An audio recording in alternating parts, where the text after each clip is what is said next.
Good afternoon. Thanks for joining me today. Where these videos are going, by the way, they asked me not to title them with days, so I won't say good days, but I can say the afternoon because you could be listening to this in the afternoon, or you could be listening to it in the morning or the evening. But I'm glad you're listening to it. And again, from the bottom of my heart, honestly, the amount of messages I'm getting, mostly on Messenger, is unbelievable. Unbelievable. Welcome to my home, to my terrace on this beautiful. It's not cooler yet, but I hope it's going to cool down soon. Anyway, I'm not here. Every evening I open up and complain about the weather being too hot, and then it'll start getting cool. It'll be too cold, too cold, too cold. What do you think? I've just had my bonnet done. Is that what you call it? Your bonnet, is it? I don't know what you call it. My hair. My Pepe Moreno had a nightmare, which you'll see after this. Death in the hairdressers. You know, I think I'd rather go to the dentist than I do to the hairdresser. I can't stand, I love Pepe, but I can't stand going to the hairdressers. I'm a child of the 60s, you understand, long hair, all that gear. I'm always terrified he'll cut too much off, and no matter how little he cuts off, I feel, oh geez, he's taken off too much hair. And then when Wendy or the kids or anyone, friends see me, they say, when are you going to get a haircut? When are you going to get a haircut? I've just had a haircut. You're very welcome. Do you know, I thought I'd share with you today, you know, I go on about work and then I come back from work and et cetera, in the evening. And my work, some of you might know, is not just radio or television, but also real estate. I'm with one of the biggest, most successful companies here on the Costa del Sol called Bromley Estates. And you can always look up their webpage. It's renowned, their webpage, and the wonderful offers that they have on all the time. So I'm going to give you a typical day, my working day, and how it works. I get up at about I wake up at about 6:30. I get up at around 7:15. I watch the news, make some notes, etc. And then I say prayers, I do. Might surprise you, some prayers. I go down and I have a shower. I go down and have breakfast and be ready to leave the house around 9 o'clock. So this story I'm going to tell you is I'm doing me Trump again. I don't know why I'm doing that. This story I'm going to tell you is about a particular deal. So, because rather than just talk generally, I'm going to talk to you about certain clients. So what happens is when people phone up Bromley Estates, they get in touch with the TM, the telemarketers. The telemarketers take all the details of what they're looking for, blah, blah, blah, a lot of information about them, etc., and then it goes to the office manager. The main office is managed by a very good friend of mine, Chris. We've been together for 10 years, Chris Barry, and a great guy, I must say. I mean, he won't believe I'm saying this about him because but we're always shouting at each other. But no, I'm very reliant on him in many ways, as we all are. And now we've got other offices and different office managers. Anyway, it goes to Chris. And Chris then decides, looking at the paper, who the tour goes to. And in my case, he looks for the most difficult bloody tours he can get and he gives them to me. But it's true. Anyway, this particular tour came in and they're a lovely family from UK. Now I'm going to give no names here whatsoever. Of course I won't. They might recognize the story. They're staying in a beautiful hotel in Marbella, and this is the normal way. I get the sheet the night before, the day before, or even the week before they arrive, and I can see what they're looking for, and they've already chosen properties they want to see. And we have a system that we can look into all the agencies, more or less all of the agencies here. And if it's not part of the Bromley agency, it doesn't make a difference. We don't mind sharing the deal, which means, in short, whatever the agency might be, we share the commission. The important thing, and the number one and most important thing, is remember to find the bloody property. Don't be worrying about how many bob that you can make and you can't make. Your job is to find that property. And if it means going through another agency and sharing a deal, you should do it. Or certainly I do anyway.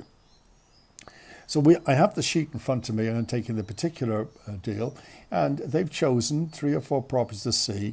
Their spec was that they wanted seaside, not seafront, because that's very expensive, but sea on the beach side, not the other side of the road.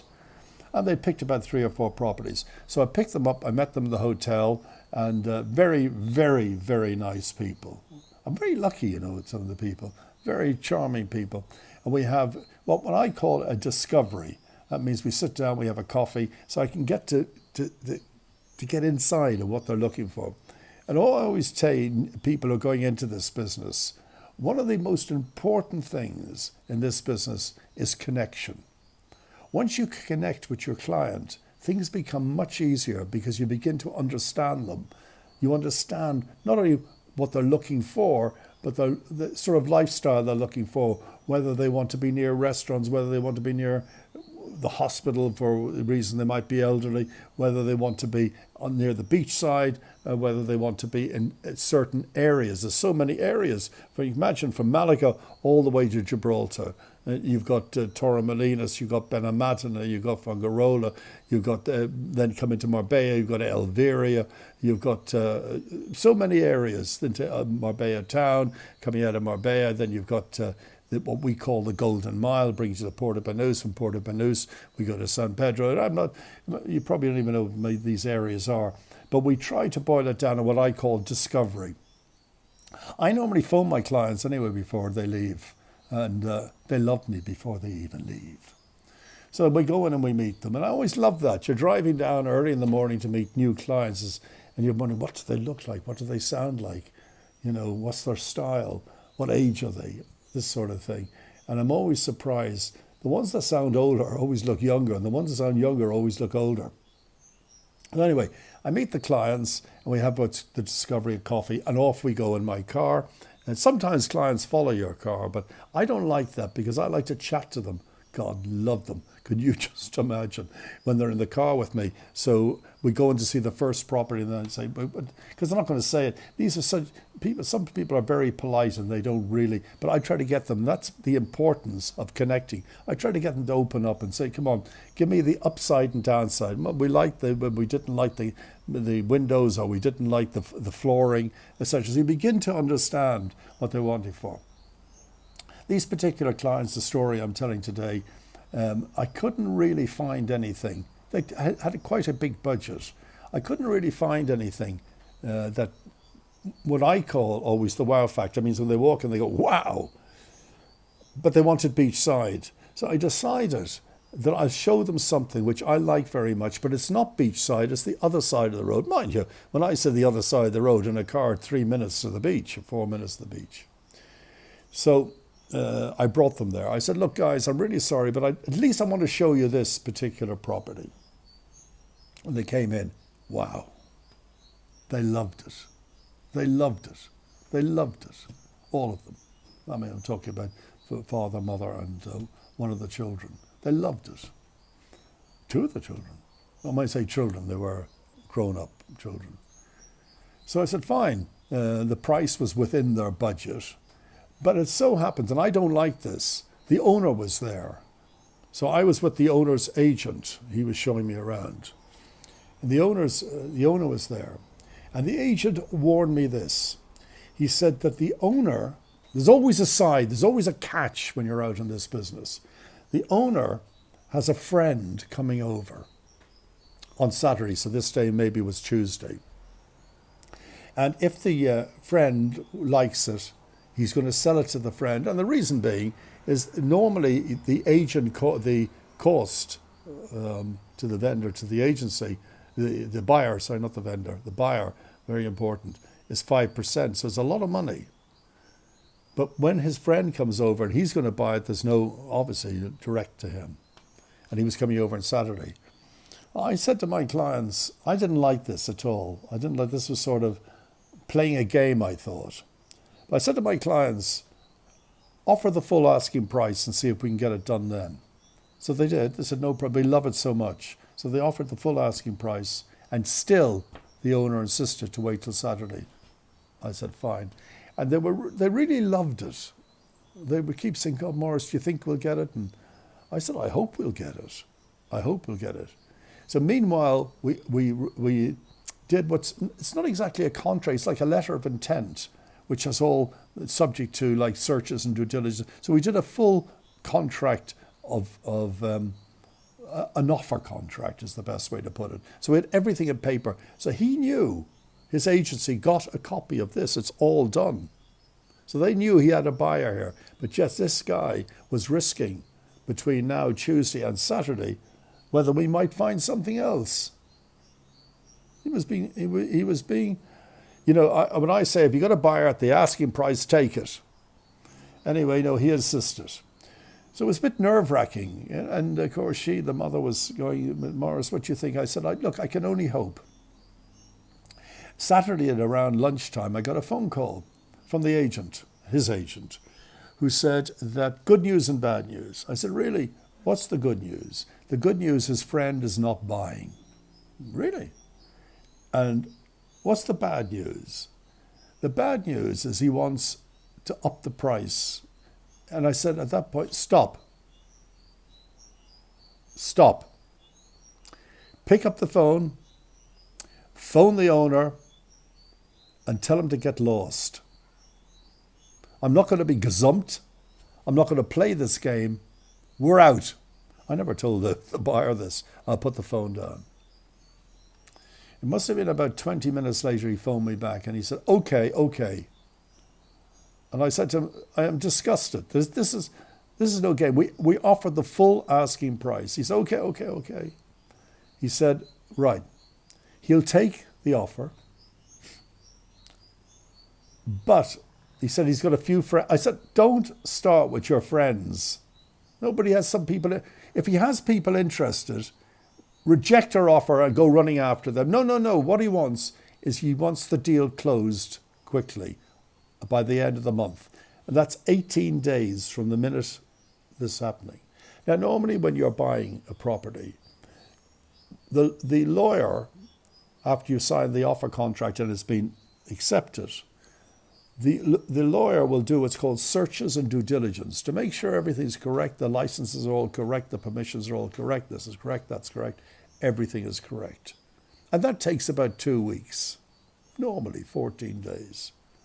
And after that, as long as there's no problems, it then goes to completion. And that's normally 2 weeks afterwards, get all the papers in and everything ready. Have them all up. So you're talking about 4 weeks, 30 odd days, 31 days. Let's say 30 days. And that's quite short. Comfortably at 6 weeks. And here he's looking for 18 days for completion. So I said, look, I'll put it to they mightn't have the money. There's a whole load of money. Maybe it's on deposit and it's taken out, when they don't want to break the contracts with the bank, which is on deposit. But I phoned her up, delightful woman. God, I loved her, the mother. I said, well, the wife, the mother, and mother. I said, what do you think? And she said, well, I'll try to see. So she rang me the next day and she said she thinks she can complete within the 18-day period. Not many people carry. I'm not going to talk about how much money, but a considerable amount of money. I'm fine. So I said to him, as long as your lawyer, the vendor's lawyer, has all the right papers, we will try to complete on the date set, the end of the month. This month I'm talking about was August, by the way. This last August, the other day. And then I decided to go to a small, now I normally use a very big company of lawyers here, but I know other lawyers, they're very good, the lawyers here. But I went to another company because it was small and I could put pressure, I'm not an easy guy when it comes to business, I promise you. So I asked the boss of the company, can you do this in 18 days? And she said to me, yes, as long as the vendor's lawyers have all the papers. I said, fine. And she put me in touch with one of the lawyers in her office, who was a young girl in her 30s, ambitious. Oh yes, very ambitious. Spanish girl, but I think she probably lived in England, speaks perfect English. And she worked day and night to get all the papers from the town hall, all the searches, all the due diligence, everything. And the 18th day was the Friday, whatever, 3 weeks ago. And then the 18th day, we completed. So there you are.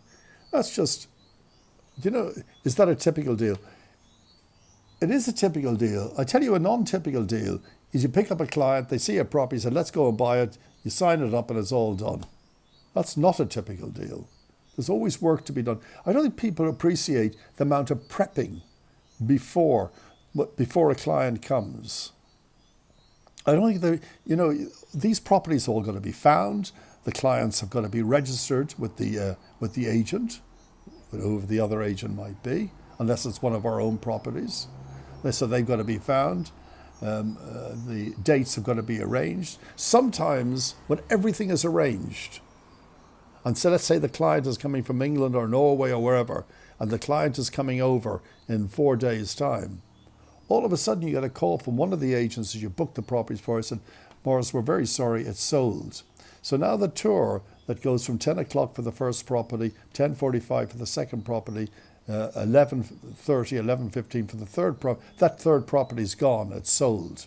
You've got this big gap and you've got to try to fill it with something as nice as that or even better. There's always bits to be done all the time, right up to the time when we're about to go out the night before. Sorry, Maurice, we've just sold the property. We've just sold the property. So that's, it's a very rewarding job. And the other thing I must say about it, there's not many jobs that you can actually get at a certain age that will employ you. I understand that. But here, if you work hard and you know your product, that's a very important thing, to know your product, especially when you're working on the sort of, if you want the higher property deals, the villas, etc., to know your property. And remember what I said, you might be sitting at home now and thinking, well, I'd like to go into an agency. You must be able to connect with the client. Once you have that connection, I promise you, things go well. I promise you. Anyway, there you are. I'm in Bromley Estates, and if you're looking for anything, please give me a call. I'll be delighted to look after you. There are long days, hard days, rewarding days. And what I love about it, I love being with people. Can you imagine every day, well, every day, but during the week, you could meet 3 different families. Maybe have lunch with them, maybe go out for dinner with them in the evening. It's fantastic. I couldn't recommend it enough, but it is hard work. Okay? Anyway, thanks for joining me. I hope you enjoyed that little story.